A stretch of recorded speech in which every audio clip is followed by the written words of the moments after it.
안녕하세요. 물된동산TV 에스텔입니다. 오늘은 시련의 광야를 안전하고 빠르게 통과하는 비결이라는 제목을 가지고 여러분과 나누기를 원합니다.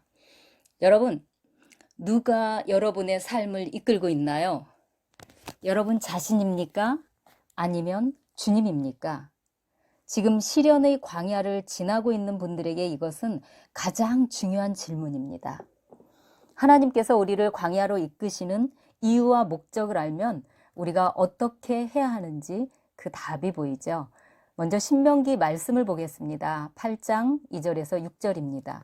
내 하나님 여호와께서 이 40년 동안에 내게 광야길을 걷게 하신 것을 기억하라.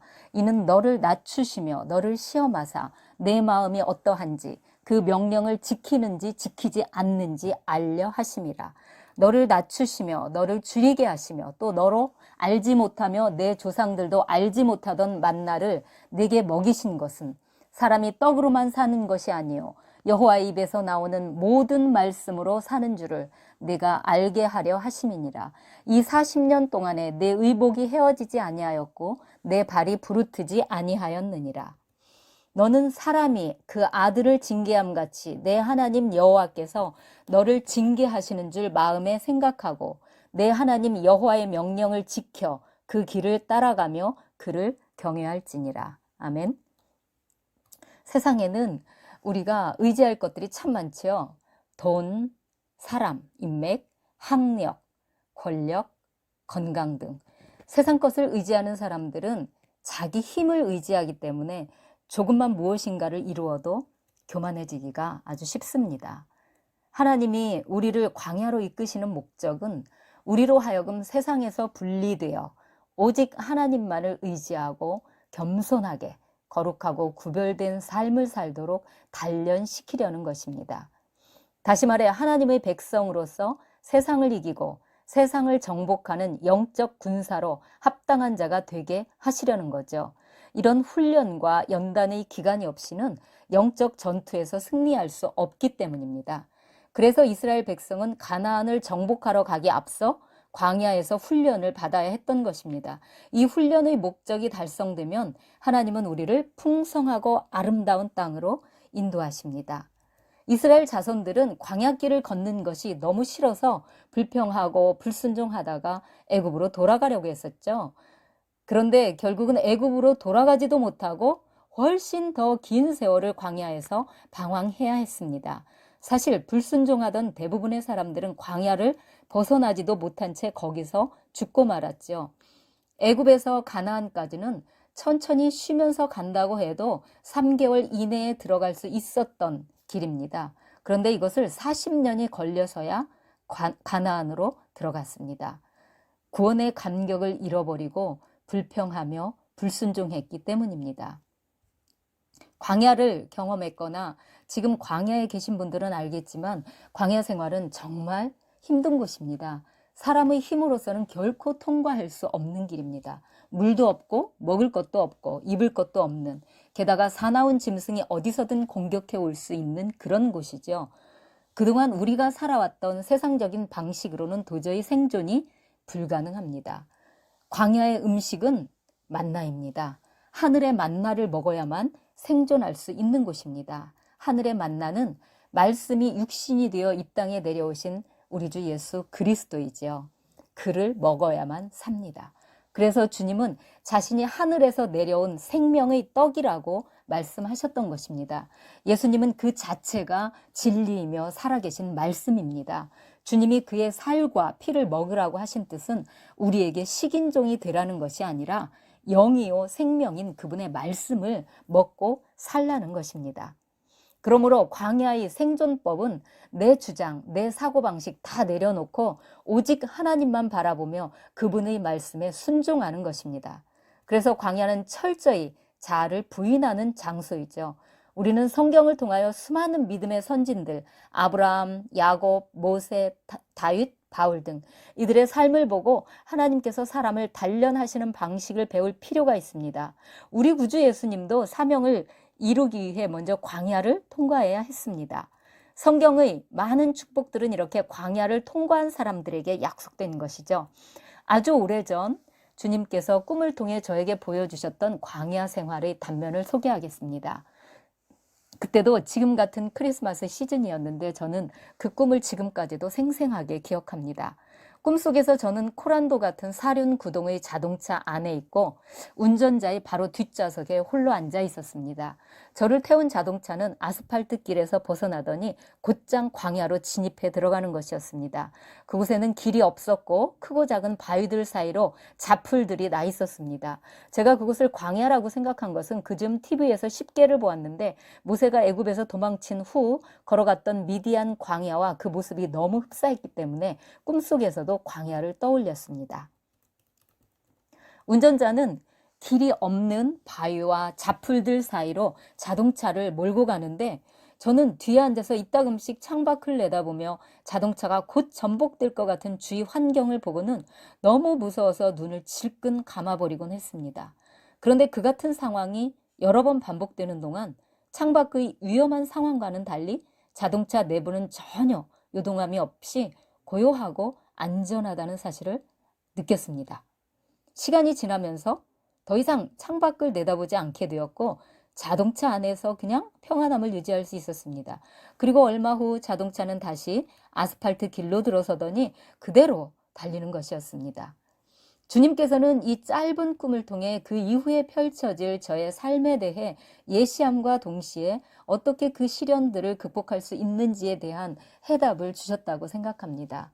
저는 꿈속에서 나타났던 하나하나의 소재들에 대해 이렇게 이해합니다. 자동차는 저의 영적 삶의 스케일을 나타내는 것이고 운전자는 삶의 인도자이며 광야는 험난한 삶의 여정이라고 생각합니다. 꿈속에서 운전자는 의심할 여지 없이 주님이셨습니다. 주님은 길이 없는 거친 광야에서도 평지를 달리듯이 운전하셨지만 자동차가 전복되거나 부서짐이 없이 아주 안전하게 지났습니다. 실제로 그 이후 선교지에서 험난한 삶을 사는 동안 죽을 것만 같은 위기들과 크고 작은 실패와 실수들을 경험하면서 때때로 이러다가 내 믿음이 파손되면 어쩌나 하는 두려움이 있었습니다. 환경을 바라보면 죽을 것만 같은데 주님을 바라보고 나아가면 길이 열렸습니다. 너무 외롭고 힘들었지만 주님이 주신 비전과 약속들이 있었기에 오로지 주님만 바라보았습니다.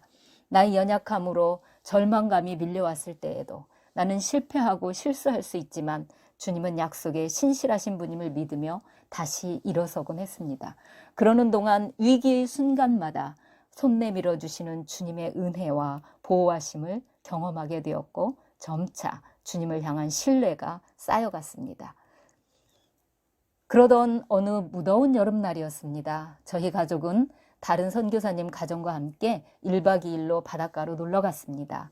이튿날 새벽 동틀 무렵 저는 혼자서 바닷가로 나와 주변을 거닐며 묵상하고 있었습니다. 바로 코앞에서는 파도들이 밀려왔다가 부서지곤 했습니다. 다가왔다가 사라져버리는 크고 작은 파도들은 마치 내 삶을 위협하며 다가오는 크고 작은 시련들 같아 보였습니다. 내 삶이 파도에 휩쓸려 가버리면 어쩌나 하는 두려움이 순간 밀려왔습니다.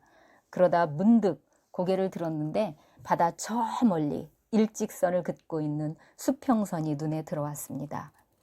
바로 내 앞에서는 이렇게 파도가 험악한데 같은 바다임에도 불구하고 저 멀리 수평선은 처음부터 끝까지 일직선을 긋고 있는 것이었습니다.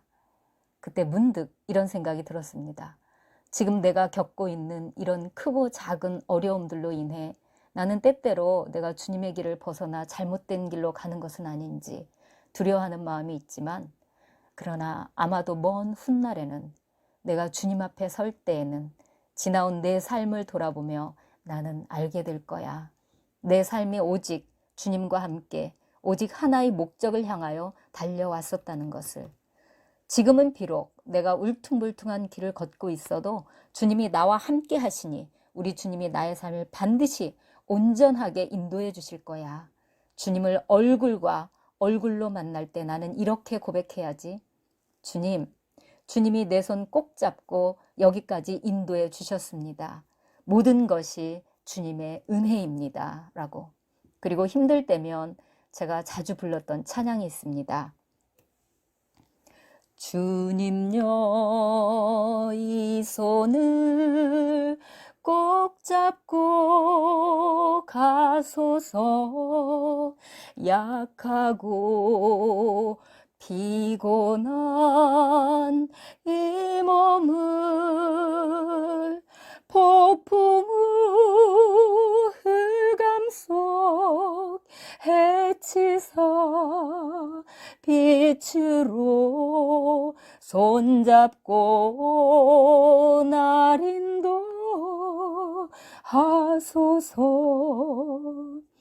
인생이 힘들고 고난이 겹칠 때 주님여 날 도와 주소서. 외치는 이 소리 귀 기울이시사 손잡고 날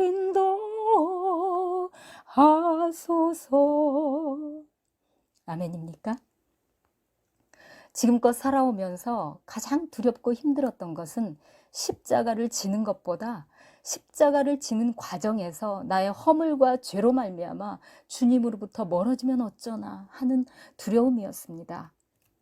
그런데 시간이 흐르면서 터득하게 된 것은 어떤 상황에서도 내가 오로지 주님만 의지하고 바라보면 주님은 나의 실수조차도 언제나 책임져 주신다는 것이었습니다. 아니, 오히려 그런 죄와 허물들을 통해 주님을 더 깊이 알게 하시고 나를 겸손케 하시는 은혜를 베풀어 주신다는 것입니다.